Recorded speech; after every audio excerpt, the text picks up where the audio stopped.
Hello, dear friends, and so right at the beginning, we must make our children recognize and name the letters, that is, A to Z or Z or Z. Now, when we are making the child do the sound like A, B, T, at the same time, we should show the grapheme, that means the written part of the sound. If we are speaking the sound A, we at the same time should show them the letter 2. Otherwise, later the children get confused. This is totally from experience that I'm talking. Now, introduction to individual phoneme, that is sounds of each letter, we are doing. Apart from that, we should also then show them the uppercase and the lowercase of the letters. This is the capital A and this is the small a. Words like uppercase and lowercase should be introduced at the foundational stage because the brain is the most active. Retention will be for a lifetime, yes. Simple consonants and vowel sounds. First thing that you teach them is that for vowels, we open our mouth wider than the consonants. The child will learn better when we say this, and the pronunciation will be correct. So please show them the lip and the tongue movements. Also tell them which words are, letters are voiced and which are unvoiced. You may follow my channel because I have given for each letter which is voiced and which is unvoiced. Now, single consonant sounds p, k, d, and the short vowel sounds, we have to tell them there are two sounds of A, E, I, O, U. But just now we are going to do the short vowel which needs less stress, like A, K, T, cat. So we are not stressing upon the vowel A.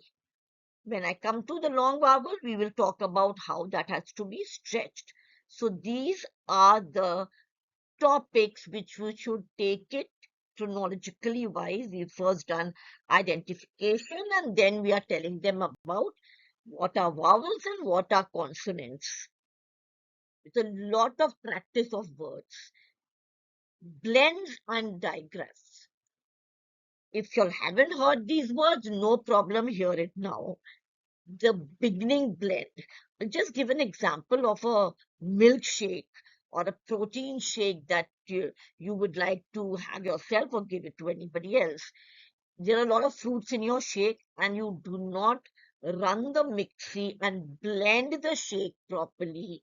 So obviously you will be getting a lumpy shake and it won't taste good.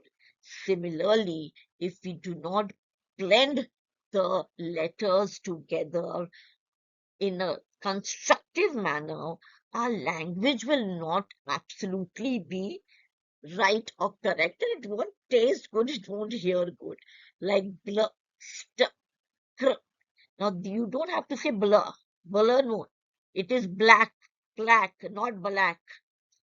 Both the sounds of the letters are being, yes, heard in blend V. If it is B and L, both of them are being pronounced, but in a blended form. Bl, st, like street, straight.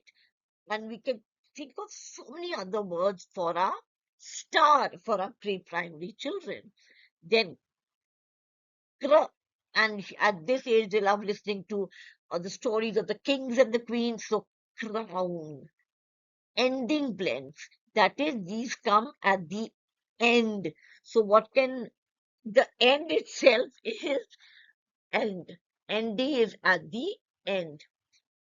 Am I clear? If you have any doubts, you're most welcome to ask me later on. MP at the end. NT at the end. Please do think of words, put it in the comment box so I know that all of you are listening to what I'm saying. Now, please do this. The common digraph that we will be doing for the young toddlers with a high active brains, that is ch, sh, th, th, and for W, you put air into your mouth. Ch, just so I can think of church, ship, sheep, right? Th, th, throat. Put your hands on your throat. Th, that can be a phone. Then you have to tell them that the sound of P is of F, right? Physical. That this is very important for all the questions. Where are you going? What are you doing? When did you do this? These are all digraphs which are beginning or they are ending. I want you all to think a little more and supply words, right? The more you practice, the better we will become. So, what are blends? They are 2 or 3 consonant letters in which each letter keeps its sound. This is of prime importance that we should know, because the next one is blended so well that we do not get it. So each difference has to be, we have to know them, right? So blends, also called consonant clusters, can be more than 2 also. A combination of consonants like bl, st, spl, splash in the pool, where each letter's sound can be heard. If we are saying b and l, it is sounding also bl.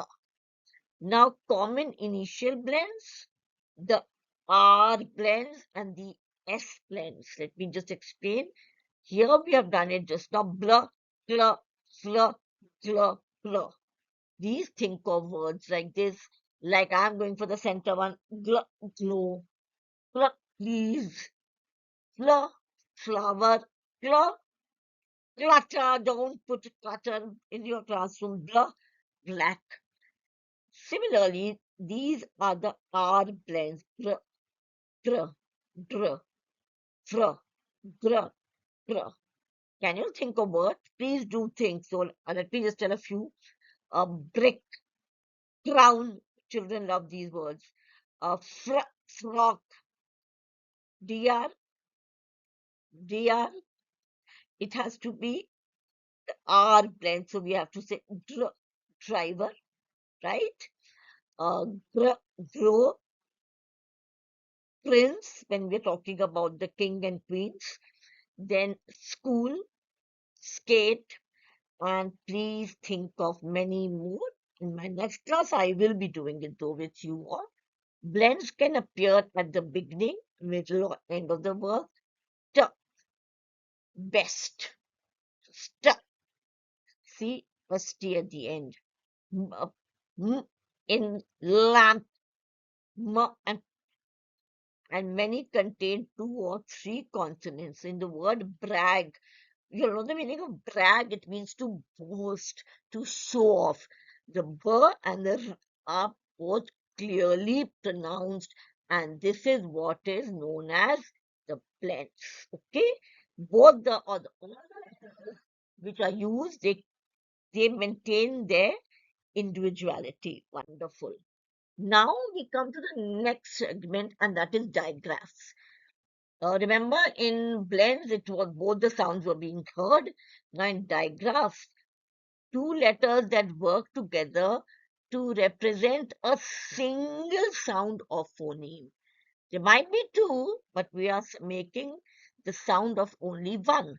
How will we understand without examples? So, common consonant digraphs include ch, sh, th, h, and f. Example like in shut. Okay, we do not separately put and th, that is S, and h, that is H. We are not at all using the sound separately. This is a good blend. You'll have made the good protein shake, so it is sh. Then digraphs can also be vowel combination. A-I, double I-E, like in when we say the spelling of sheep, boat, etc. But when teaching blends and digraphs, the focus is often on consonant digraphs. Why? Because the children learn this better. And this can be taken on later on when the child is a little older. That means in upper KG, we can start by the end of lower KG, these sounds, right? So first we have to teach them the consonant digraphs, right? So we come for, there are a few teaching tips for you all, that is for blends as well as digraphs. Toddlers are typically introduced to blends and digraphs after they have learned the basic short vowel patterns, right? Like we can explain it to them. Each vowel has got two sounds, the long sound and the short. The short sound is relaxed. So when we say at a cat, the A is in the center, or AE, we can use words like EAT, eat, but then that will be eat. It will be the long vowel. So be very careful when you are choosing the words, short vowel patterns, where the stress is not on your tongue, neither your throat, and they're all unvoiced. There are no vibrations. I will be doing loads of words with you all, but in the meantime, I will request all of you to make a good vocabulary for you all. Keep a diary, put it on your cell wherever you want, but you should have the basic short vowel patterns should be known. So children usually master digraphs before blends. Why? Because in blends you have to identify all the phonemes. But the best is digraphs where they come together and they make one sound. There are a lot of problems with the digraph S H. People generally do not say sh, they'll say s. So we have to teach them the pronunciation of sh. Now, blends and digraphs, they form a very integral, where imperative it is for early phonic instructions. And with this, that is digraphs and blends, it helps the student decode which letter it is and spell words more confidently. Your spelling enhances, and once your spelling is good, your writing skills will be extremely good. Now we go forward to word building and segmenting. So CVC, have you all heard? CVC words, it is consonant, vowel in the center, and consonant.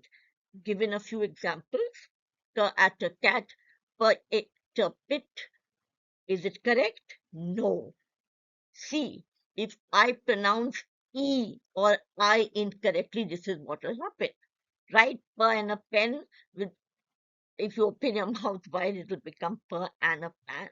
So per and E is egg, egg, eagle, pet.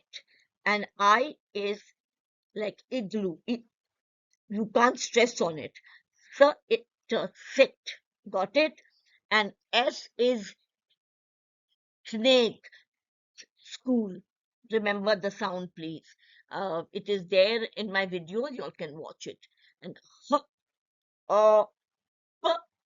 hop. This is known as a CVC words. We will begin with VC, that is vowel and consonant words like at, AT, the preposition. And then we can proceed towards the CVC words, which helps them to know the phonemes as well as the graphemes better. Sound segmentation and blending. What is that? They are essential uh, teachings for phonemic awareness. Why? Because sound segmentation is the process of breaking down spoken words into their individual sounds or phonemes. Got it? This is called segmentation. They segment it, right? So that the children are able to recognize and separate each word, each phoneme in a word. Like just now we did with 3 letters. Children are bright enough. If you teach them well, they will learn even better. So this is essential for spelling and writing. I'm going on giving the example character and simplest. So the skill is an oral exercise initially. You put the word on the whiteboard or the blackboard, whichever, and make each child speak out. Otherwise, there will be a few who will not be learning. So they can isolate each word. Now then we are left with blending. What is blending? Blending is the opposite of segmenting. We are here breaking it up. And blend, as I told you, we have to blend the word in such a way that each word is heard, but in a blended form, right? Now, it is essential for reading because it enables students to decode sounds and they know the letters along with it. So you're combining the sounds represented by letters or letter groups. This exercise too should be done first orally, and then, of course, like after reading, by the time the child reaches class 1, he should be able to write a little. Before that, they are not ready for it. So together, segmenting and blending, it enables children to understand the alphabetic principle, that is letters. So this is the opposite of this. Here we break up segment and here we blend them beautifully. They are now key to both decoding. And once you decode, it is equivalent to reading well. And when you encode them, that is, the spellings are extremely good. Now, these skills are explicitly taught. You have to teach them and explain them very patiently. Okay, start off with simple words. And while you are teaching, please understand that you have to learn before teaching. So oral activities such as popping out sounds or playing I Spy with segmented sounds help build these skills before children apply them in reading and writing. So sound segmentation is breaking a word into individual sounds, and blending is combining individual sounds to make a word. Both are oral phonemic, and they have to be done before reading and writing. So please teach them correctly and very patiently because they help to build foundational literacy skills. So these are the dual that we must do it. Okay. Now comes introduction to long, excuse me, long vowel sounds. We did the short one and we said that it does not, the short is an unvoiced sound because it does not make vibrations in your throat. But long vowel sounds, what they do, they say the word out themselves, right? Like if you want to say cake, it's saying a. I-E, think of a word. O-E, what can it be? Please think a little bit and make the words before I can say it. This is what you're supposed to do in the classroom too. Do not give away all the answers. Please motivate your learners to think and then make thinking visible by asking them the questions orally. So I've given you all one. You all can think it is very blue, B-L-U-E, blue. Can you think of more words in which the vowel says its own sound? A, E, I, O, U. They will be speaking their own sound, right? I want these in the chat box, please. Now comes the interesting silent E rule. Once again, I come to cake and bake. Cake, bake, slate, train, plane. It all has an E at the end. Plane, plane. At cake, do we say cakey, bakey, plainly? No. So it is a silent letter E sitting over there, making no noise at all. And if you make it speak, what will happen? And you will go incorrect with pronunciation, and then the grammar will go wrong, and then of course your reading and writing skills will not be as good as it should be. Now, common silent letters. K. What do you think of K? Teachers, you all should know this before you teach the children, like knife, no, knee, knock, knock, who's there? W is where do you wear the watch? Where do you wear your watch? That is on the wrist. Wrist. So the W is not being spoken. No, my answer, is it wrong? Wrong. Is the W is not pronounced, right? Whom, whom. Then GH is very, very interesting. Light. When we say light, what happens? L-I-G-H-T. G-H is not pronounced. It is light, L-I-T-E. Light, that is the phoneme. But in our grapheme, we write GH too. So is that clear till here? Now we have advanced phonic elements.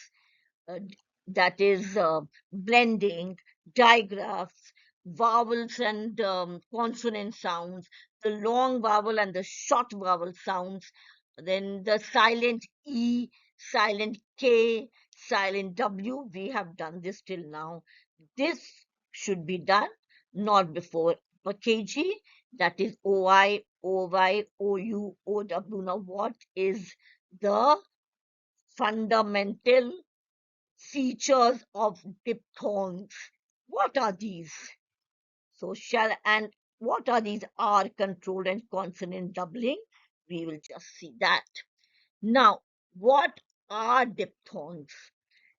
They are between vowels. They are essential ingredients in the richness of English vowel sound. Can anybody say what it is? Just see this later. Please read it after I explain. What is IPA symbol? The International Phonetic, please note the pronunciation, Phonetic Alphabet. That is IPA.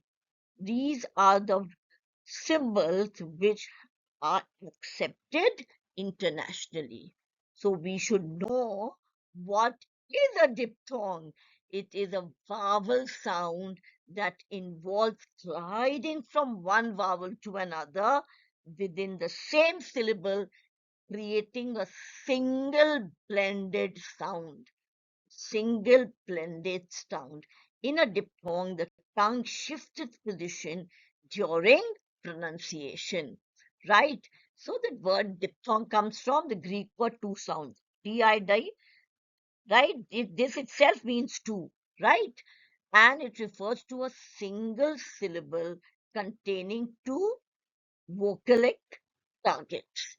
There are two, but the sound is one. So they go and they make their team.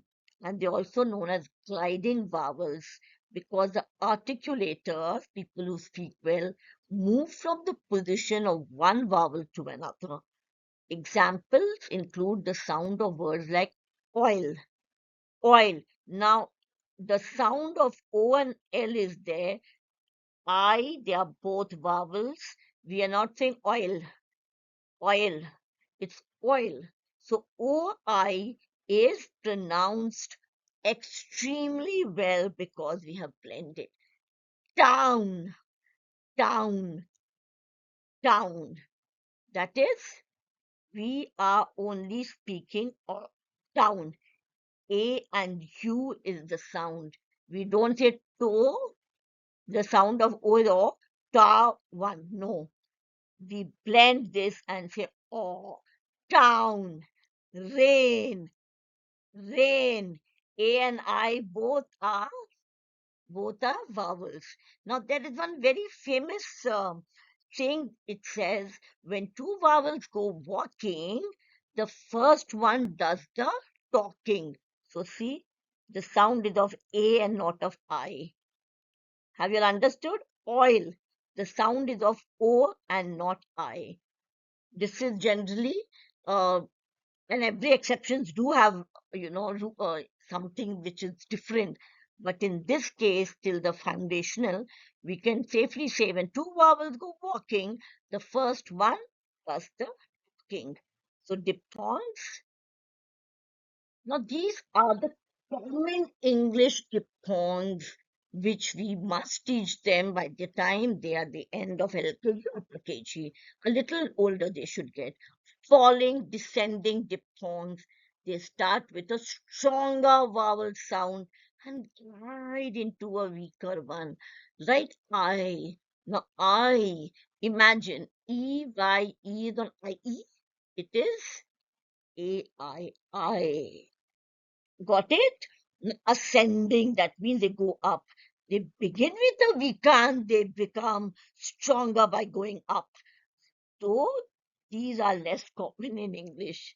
Narrow versus wide. Now, what are narrow diphthongs?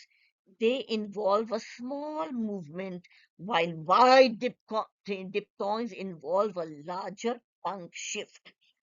Dearest listeners and my colleagues and teachers, all of you, I will be doing all this as separate chapters now. That is, diphthongs needs a lot of practical words where you all must know, then digraphs and blends and how they go about together, right?